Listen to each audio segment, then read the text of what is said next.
A bandit said, "I can smell money after looking at my friend." Babajide Otitoju, welcome to the news, and please subscribe to our channel. Ace Nigerian journalist Babajide Kolade Otitoju has stated what happened after his male friend, the Fulani man, got kidnapped. Babajide shared the story on TVC News while addressing the recent attack on the Abuja Kaduna train. You may recall that multiple lives got lost after armed bandits recently attacked the Abuja to Kaduna train. The incident has since become a topic of concern among Nigerians as they try to find a lasting solution to the menace of banditry terrorizing the country. Addressing the topic, Babajide said, "Bandits have seized some territories from us. They're in the northwest behaving like Boko Haram terrorists by taking over some territories, turning them into their camp and operational base. Bandits are after money." He added, "I once shared the story of my friend who got kidnapped in Taraba State with you. My friend, the Fulani man, told me that one of the bandits looked at him and said, 'I can smell money.'" So, in other words, what you're trying to say is that these people are not actually human lives. Why do they kill them? Why do they kill? That means they're working for someone or some group of people. Something is wrong somewhere. Something has always been wrong somewhere, my dear. Something has always been wrong. But let me now ask. Now, if they're after money, why do they kill people? Anyway, I've said it, just like every business. When you market yourself, they're going to call you. If you're a singer, you produce music and you market yourself, before you know it, you start getting bookings for you to come and perform at some places. Now the terrorists or the bandits have showed their skills, and some people have booked them for looting and killing. Just maybe. Babajide, the terrorists are not bandits. Bandits are not as evil, wicked, heartless like these evil terrorists who have kidnapped toddlers and placed heavy costs on themselves and their seeds forever. All terrorist bandits will all bury their children with their own hands, and bandit terrorist body will be eaten by vultures, and their souls will go to Satan in hell forever. This is speaking from someone who has a lot of pain. There is a lot of pain in Nigeria. There is a lot of pain. There is a lot of pain. Each day, with each passing day, you think that the pain will reduce, but no, it is just like we are just at that, as in the one that you received is a tip of the eye bag. When that burst last year, most of us have forgotten. There is a certain bus that was burnt with people inside. When it happened, we raise our hand on our head and say it is finished. Nigeria, is this it? Now this one happened. You are beginning to sound like Shehu, Senator Luminous. Frankly, the average Nigerian has no stomach for this buffoonery. Okay. There is nothing like bandits in northern Nigeria. They are all Boko boys.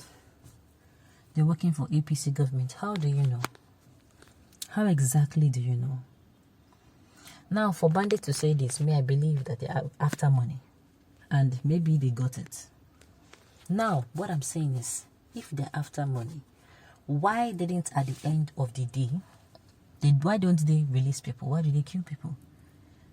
I want to believe how am I going to put it now? There are people who, they see you and they just tell you your money or your life. Those people at the end of the day, they just take whatever you have and they leave. Those ones, they call them armed robbers. And the armed robbery goes wrong where maybe you might have seen their face or somebody must have recognized them. That is when you hear, or maybe a mistake or whatever. But at the end of the day, they are not as brutal.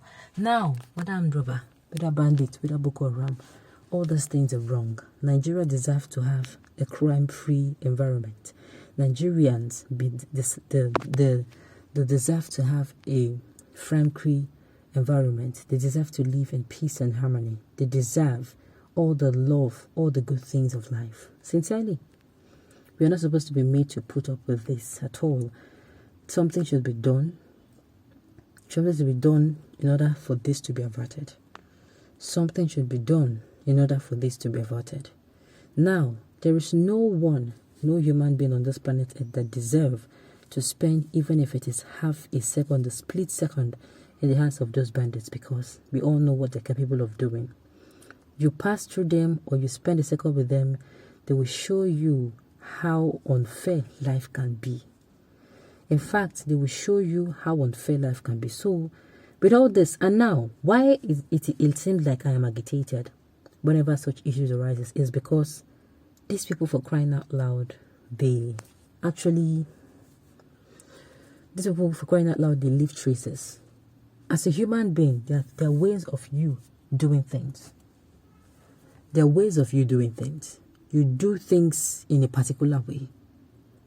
You have a smell, whether I like it or not. The smell might not be offensive.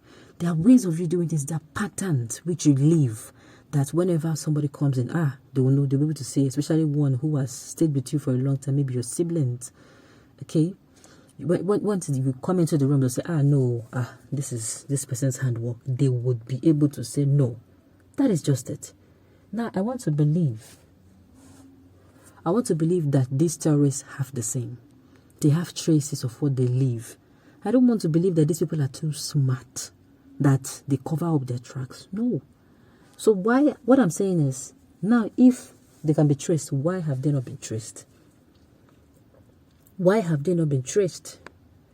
In my whole humble opinion, I've said it before, that there is nothing you will tell me that will make me not to believe that our Nigerian army, in fact, I'm saying our security apparatus in this country have been compromised. Yes, if they have not, we would have had people who, not repentant Boko Haram, but people who would have been killed.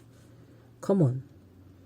And to even add salt to injury, these people now called Boko Boys or called bandits, do you know that today they might decide that they are no longer interested in killing business, that they want to go back to farming? They'll return to the government and tell them, I want to go back to farming. Wallahi, I want to go and start farming. I don't want to kill again. And the government will come and sing hallelujah and give them fried rice and chicken and, even give them juice to dilute it and say, we are making progress. Some members of the Boko Haram are actually surrendering. And I'm saying, which progress? How can you be standing face to face with your enemy? You're about to go to a fight. And you're coming out to say you're making progress because he surrendered to you. It's a trick. It's a trick. At the end of the day, you get what you did not bargain for. Even if you're even going to accept that, he actually surrendered, you should accept it with your eyes wide open, ensuring that you are not going to be used. Else, that's surrendering is a trick. They surrender to you, they go inside with you, and voila, bye-bye to your men. Everybody will slaughter. So Nigerian government, they should look into this. I believe there are patterns and ways these people do things and they can be traced with it. And the Nigerian government should quit using the people's lives to play a squid game. Okay, on this note, we've come to the end of the news. We say thank you for tuning in to listen. Until I come here next time, enjoy the rest of the day.